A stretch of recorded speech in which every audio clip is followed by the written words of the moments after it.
August 31st, 1888, 3:40 a.m., Bucks Row, London. A heavy fog clings to the cobblestones, carrying a chilling air that freezes the heart.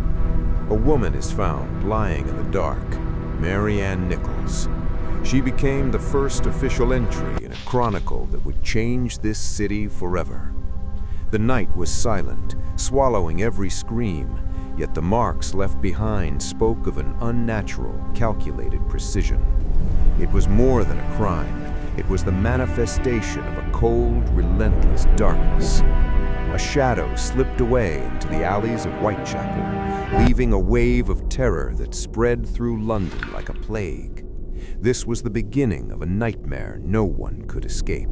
September 8th, 1888, 5:30 a.m. Just 8 days after the first tragedy, the nightmare returns to Whitechapel. A countdown to chaos has begun.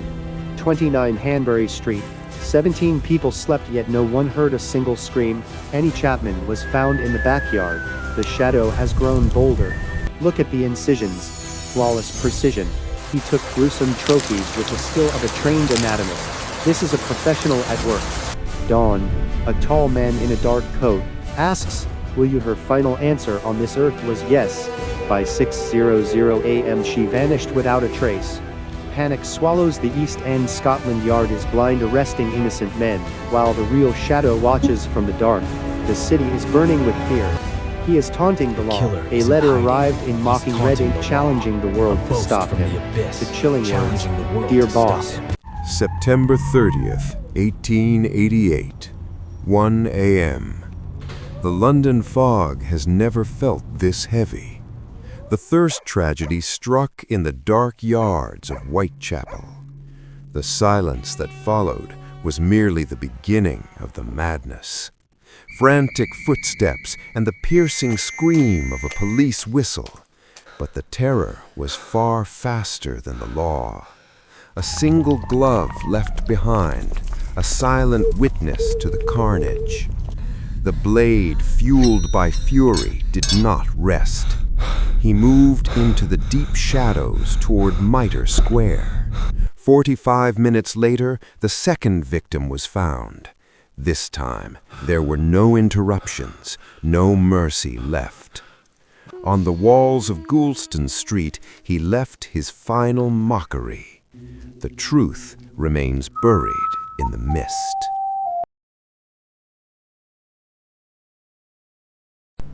Things finally stopped, but the true terror of Whitechapel had only just begun. The streets are empty, doors are bolted shut, yet behind every locked window, hundreds of paranoid eyes are gleaming.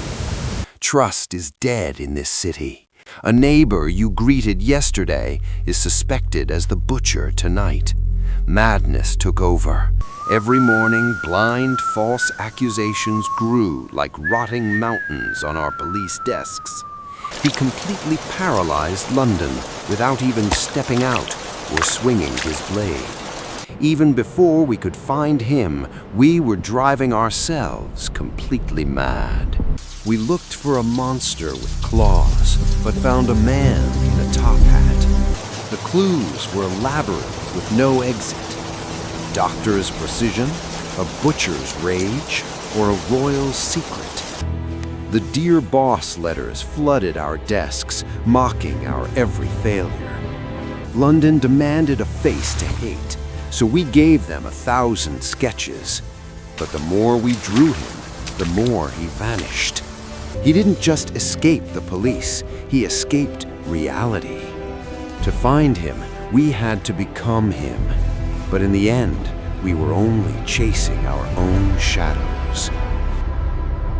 130 years of silence, thousands of case files, but the killer's name remains hidden in the fog. Aaron Kosminski, a mad Polish barber. Modern DNA points to this loner who died in an asylum. Francis Tumblety, a quack doctor with surgical skill.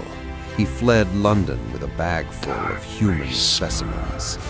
Prince Albert Victor, a shocking royal theory, a noble killer hiding a dark secret to protect the crown. They are all dead, and the truth is buried with them. Who do you believe was the real monster? The case remains open forever. This was the end of Noir X.